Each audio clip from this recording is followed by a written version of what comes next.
Well, hi there. Hope you're having a great day today so far. And we've got several more passages today. We're kind of going back and forth from Zechariah to Ezra. We're moving through, um, we're really moving through, in a sense, as Heather mentioned yesterday, the spiritual prophet on one side and the organizer builder on the other side. So we're getting a little bit of historical content, and then we're also getting some of the spiritual direction as well as we look through these accounts. We're still in that process where the temple is about 2 years away from being completed, and we come to this vision that Zechariah receives about these four chariots with the different colored horses. And of course, the chariots are to refer to God and to His power. Horses and chariots kind of make you think of military power. And so we get this army militaristic kind of view of God who's active in the world, patrolling it, defending it, doing things in it.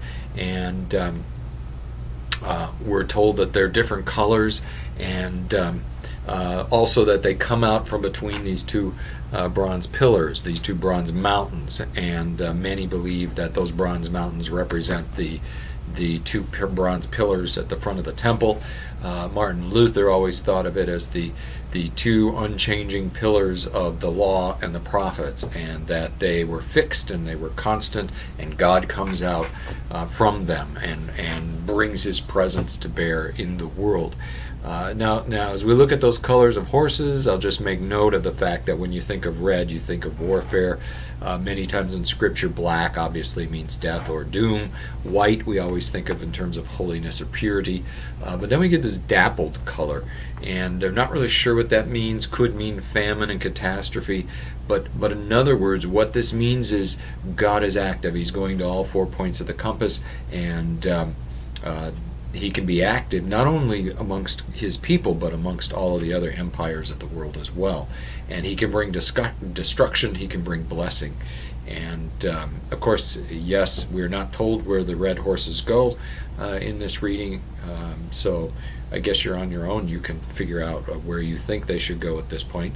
But so nonetheless, we have that account. We also have the account of the three men who come recently from Babylon, additionally, and this work in the temple is continuing along.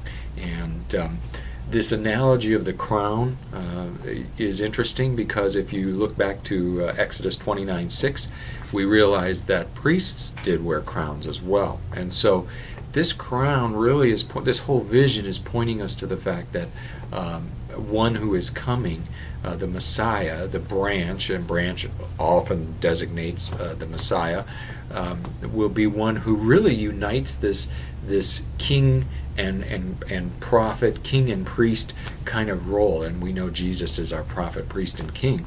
And so there won't be two separate people each bearing a crown. We'll have one person, Jesus, and He will wear the crown, all of it, all the various mantles of it. And so this gives us a picture of the coming Messiah and what that will look like when He rules. And also, I think the other important aspect to this is when He rules, He will rule all nations. This isn't just about the exiles coming back. This is much larger than Jerusalem or Judah. It is about everyone, all nations, ultimately coming under His rule. And so there's a larger picture here going much beyond what the exiles were thinking of, that Zechariah is speaking about. And of course we have Ezra here with this little account in chapters 5 and 6 about these government officials who said, "Hey, what are you guys doing here?" And they said, "Well, we're building a temple." And in essence, these officials said, "Do you have a permit for this?" And so they, of course, come out with this big long spiel about, well, yeah, King Cyrus said we could do this. And so these government officials go back to Darius, and Darius, of course, says, you need to check the archives and see if what was said about that. And sure enough, that's exactly what was said. And Darius said to those government officials, his officials, not only do you need to let them build this just as they are, but you need to help them pay for it out of our treasury, of what you take in tribute and taxes. And so that was a kind of a bonus for the people in Jerusalem at that point. And that gave me pause to think about the fact that we're in the midst of an election year.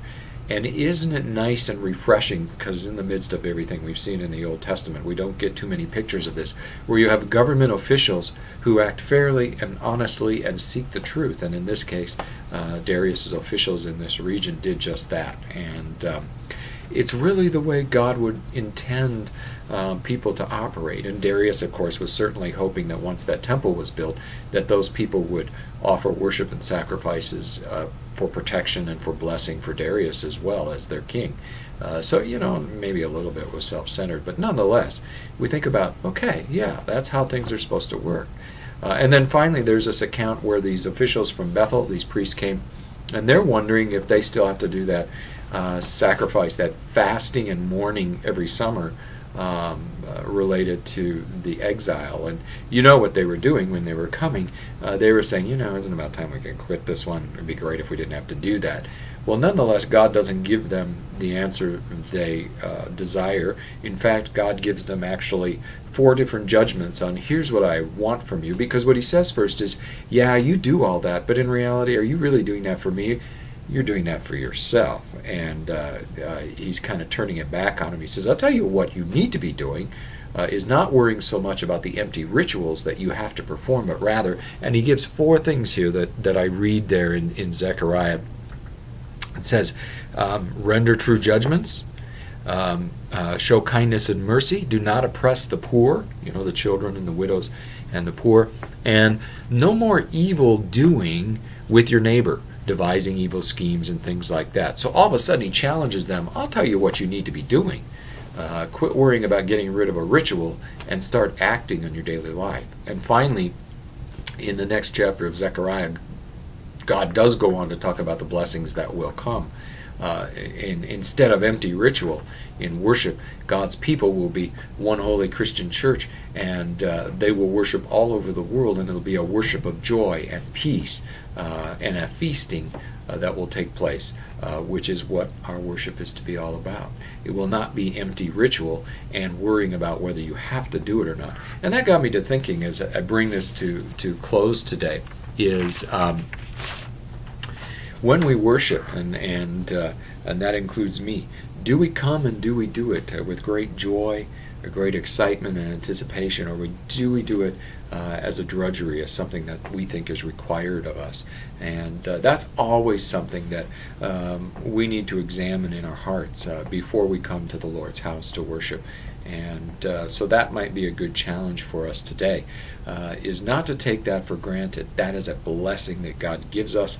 He promises to be present, and it should be a time of great joy.